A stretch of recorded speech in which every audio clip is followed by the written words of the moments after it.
조 바이든 대통령 행정부는 수요일 중국과의 긴장이 고조되는 시점에서 국가 안보를 보호하기 위한 노력으로 중국에 대한 미국의 첨단 기술 산업 투자를 제한하는 새로운 규칙을 상세히 설명했습니다. 새로운 규칙은 중국의 인공지능, 양자 컴퓨팅 및 반도체에 대한 학자 투자뿐만 아니라 미국의 사모펀드 및 벤처 캐피털 회사의 투자를 제한한 것입니다. 이 규칙은 공기 논평 기간이 적용될 예정입니다. 긴 기간 동안 새로운 제한은 미국의 지식과 돈이 중국으로 유입되는 것을 방지하고 중국 군대라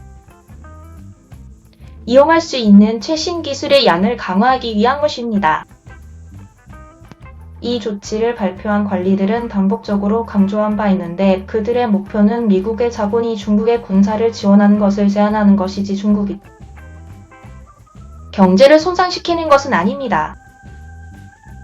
이것은 국가 안보 행동이지 경제적인 것이 아닙니다.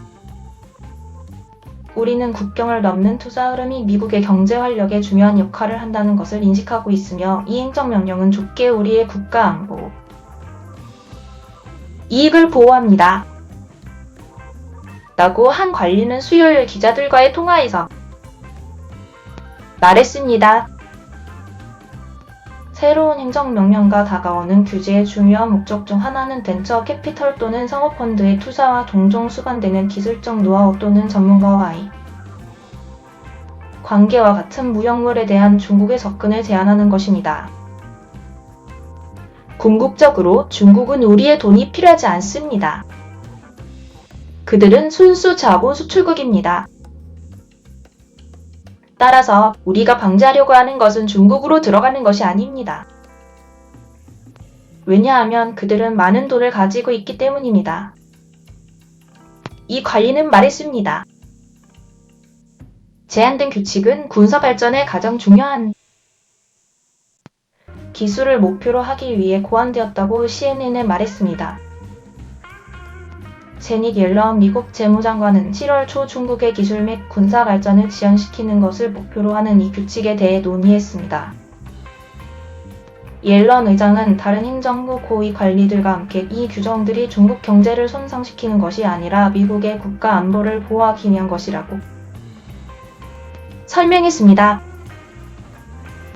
당신은 미국 기업들의 수입과 중국이 다른 곳에서 제품을 얻을 수 있다는 것을 부인하거나 중국이 다른 나라로부터 제품을 얻을 수 있다는 것은 부인할 정도로 우위가 하려는 것은 이러한 초크포인트 기술에 대해 우리의 동맹국들과 협력하는 것으로 좁게 정의되는 것을 원하지 않습니다. 지나 라이몬도 상무장관은 5월 여름 한 포럼에서 말했습니다. 제이크 설리번 미국 국가안보보좌관은 지난 4월 이 조치들을 맞춤형이라고 설명했습니다. 그는 이 조치들은 베이징이 말하는 것처럼 기술 봉쇄가 아닙니다. 라고 말했습니다. 이 규정들은 또한 기업들로 하여금 그들의 활동을 보고하도록 요구함으로써 미국의 중국 투자에 대한 정부의 가시성을 높일 수 있게 할 것입니다.